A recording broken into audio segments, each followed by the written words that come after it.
In this video, I'm going to review how to square a binomial.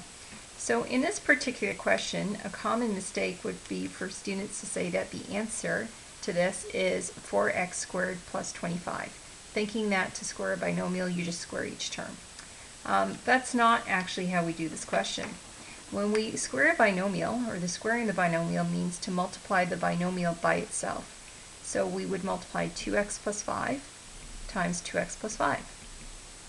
When we do this, we're going to multiply, do the distributive property twice. So 2x times 2x gives me 4x squared. Remember, I'm going to add those invisible ones together to get the new exponent. 2x times 5 is 10x. 5 times 2x is also 10x. And I'm multiplying 5 times 5 together to get 25. Now I'm going to add together my like terms, because those are like terms because they have the same variable parts. 10x plus 10x is 20x. And then I'm going to write down plus 25. So the answer to 2x plus 5 squared is 4x squared plus 20x plus 25. Notice I get a trinomial as an answer, not a binomial. So again, let's say I have a plus b squared.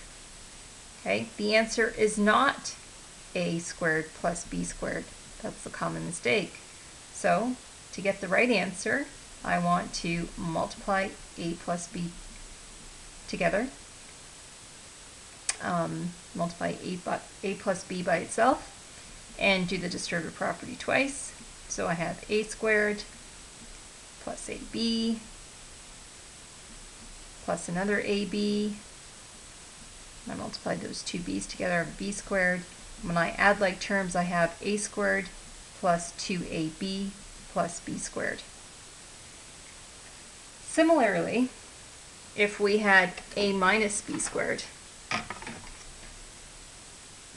I was to repeat the same thing again for that same process, so if I have a minus b squared, that would simplify to the trinomial a squared minus 2ab plus b squared.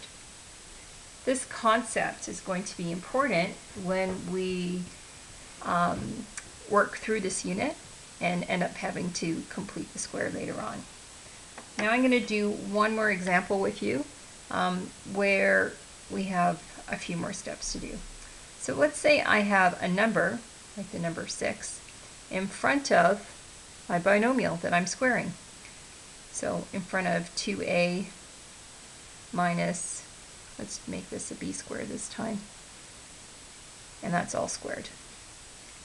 So what I suggest you do in a question like this is to think BEDMAS still and square the binomial first.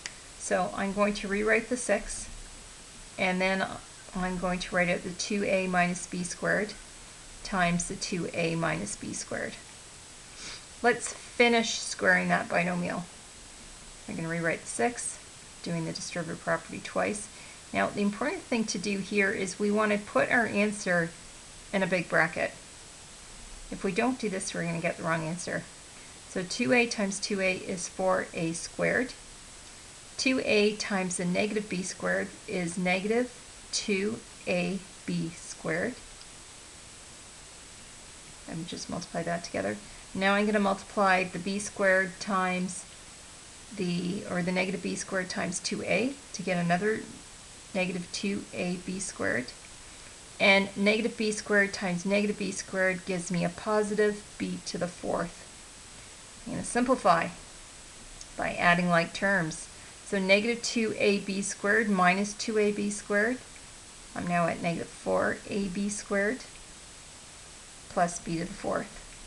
Okay, so I have finished squaring the binomial. Now I'm going to multiply everything in the bracket by the number 6 in front. So do the 6 times 4a squared is 24a squared. 6 times negative 4ab squared would be negative 24ab squared. And then 6 times the b to the 4th is 6b to the 4th. You could do this question differently.